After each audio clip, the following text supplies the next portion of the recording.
নির্বাচনী পরিবেশ ও প্রচারণা নিয়ে জানাতে মুন্সিগঞ্জ ও মেহেরপুর থেকে যোগ দিচ্ছেন সহকর্মীরা। শুরুতেই মুন্সিগঞ্জে আছেন সহকর্মী জিতু রায়। জিতু রায়, কেমন দেখছেন মুন্সিগঞ্জে প্রচারণার চিত্র এবং কোনো অভিযোগ কি রয়েছে কিনা প্রার্থীদের? প্রচারণার আনুষ্ঠানিকতা শুরুর থেকেই এখন পর্যন্ত কোনো প্রার্থী মুন্সিগঞ্জের ৩টি আসনে এখন পর্যন্ত কোনো অভিযোগ করেননি।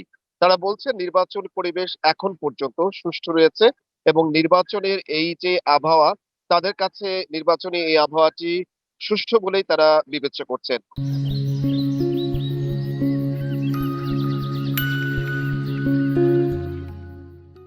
আমরাও সেটি লক্ষ্য করতে পেরেছি। মুন্সিগঞ্জের ৩টি আসনেই আমরা লক্ষ্য করেছি ব্যাপক প্রচারণা। বিশেষ করে মুন্সিগঞ্জ ৩ আসনে নিজেদের অবস্থান জানানোর জন্য বিএনপি মনোনীত প্রার্থী এবং বিএনপি থেকে বিদ্রোহী বা স্বতন্ত্র প্রার্থী যিনি, তাদের ব্যাপক শোডাউন আমরা কিন্তু লক্ষ্য করেছি মুন্সিগঞ্জ ৩ আসনে।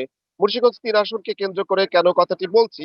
মুন্সিগঞ্জের এই ৩ আসন অন্য ২টি আসনের চাইতে আ এখন আলোচনার শীর্ষে রয়েছে। কেননা মুন্সিগঞ্জ জেলা বিএনপির সদস্য সচিব বহিষ্কৃত, তিনি স্বতন্ত্র প্রার্থী হিসেবে বিএনপির প্রতীকের প্রার্থীর সঙ্গে প্রতিদ্বন্দ্বিতা করছেন। এই দুই প্রার্থীর প্রতিদ্বন্দ্বিতাই হবে বলে মূল আমরা ধারণা করছি।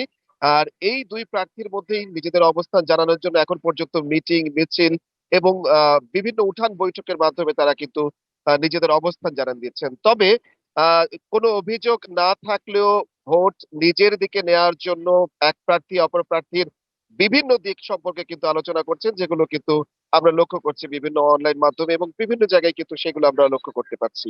আর আপনি যে প্রশ্নটি করেছেন প্রচারণা কেমন দেখা যাচ্ছে?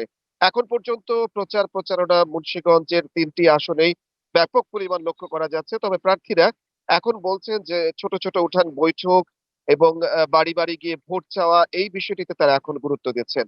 শোডাউনের জায়গা থেকে তারা এখন মানুষদের কাছে পৌঁছে যাওয়ার জন্য চেষ্টা করছেন। আর আ ভোটাররাও বলছেন যে মুন্সিগঞ্জের সমস্যাগুলো সমাধানের জন্য যারা কাজ করবেন তাদেরকেই বেছে নেবেন। এমন প্রার্থী যাদের সঙ্গে তাদের কথা বলার সুযোগ হবেন, সেই প্রার্থীদেরকেই তারা বাছাই করবার জন্য চিন্তা করেছে। আমাদেরকে নির্বাচনের খবর জানাচ্ছিলেন মুন্সিগঞ্জ থেকে সহকর্মী।